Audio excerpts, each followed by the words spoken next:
తోటకూర పొడికూర ఎప్పుడైనా విన్నారా? చాలా అంటే చాలా బాగుంటుందన్నమాట. తోటకూర తినని వాళ్ళు కూడా చాలా ఇష్టంగా తినేస్తారు. మరి దీనికోసం మనం ముందుగా తోటకూరనైతే శుభ్రం చేసుకొని ఇలా ముక్కల కింద కట్ చేసుకొని కొద్దిగా వాటర్ వేసి ఉడకబెట్టుకోవాలి. వీటిని మనం కాసేపు ఒక 5 నిమిషాల పాటు ఉడకబెట్టినట్టయితే మనం ఇప్పుడు వీడియోలో చూపిస్తున్నాం కదా, తోటకూర కాడని తీసుకొని ఇలా నొక్కినట్టయితే మనకి మెత్తగా అయిపోవాలన్నమాట. సో అంటే మనకి ఉడికిపోయినట్టు. ఇప్పుడు ఆ తోటకూరని పక్కన పెట్టేసుకొని ఒక పాన్ అయితే పెట్టుకొని అందులో వేరుశనగ గుళ్ళు వేసి వేయించుకోండి. తర్వాత అదే ప్యాన్లో పుట్నాల పప్పును కూడా వేసి వేయించుకోండి. పుట్నాల పప్పు పచ్చివాసన పోయిన తర్వాత తీసి పక్కన పెట్టి అందులోనే నువ్వులు కూడా వేసి వేయించుకోండి. నువ్వులు కూడా కలర్ మారి మంచి వాసన వచ్చే వరకు వేయించుకున్న తర్వాత అదే ప్యాన్లో ఎండుమిరపకాయలు కూడా వేసి వేయించుకోండి. మనకి కారం అనేది ఈ ఎండుమిరపకాయ నుంచే వస్తుందండి. సో కారం తగ్గట్టుగా వేసుకోండి.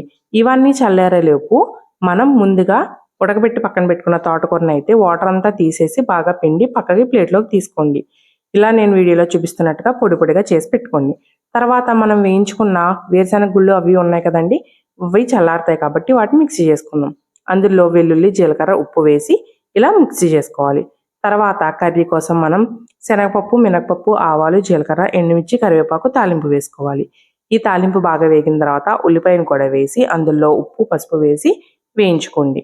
ఈ ఉల్లిపాయ మగ్గిన తర్వాత మనం ముందుగా మగ్గబెట్టుకొని పక్కన పెట్టుకున్న ఈ తోటకూరను కూడా వేసేసి ఆ తాలింపు వాసన అంతా మనకి తోటకూరలో పట్టేలాగా ఒక 2 మినిట్స్ మగ్గబెట్టుకొని మూతపెట్టి తర్వాత మనం చేసి పెట్టుకున్న ఈ పొడిని అయితే ఇందులో వేసుకొని బాగా కలుపుకొని ఒక 3 to 5 మినిట్స్ మగ్గబెట్టుకుంటే మనకి తోటకూర కర్రీ రెడీ అయిపోతుంది.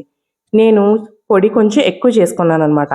సో నేను మొత్తం చేసిన పొడి అంతా వేయలేదు. నేను పొడిగా ఈ పొడి మనం విడిగా అన్నంలో కూడా తినచ్చు. చూసారు కదా, మన తోటకూర పొడికూర రెడీ అయిపోయింది. ఇది వేడివేడి అన్నంలో నెయ్యి కానీ లేదంటే మనం పచ్చి వేరుశనగ గుళ్ళు నూనె కానీ లేదంటే నువ్వుల నూనె కానీ వేసుకుని తింటే భలే ఉంటుందన్నమాట.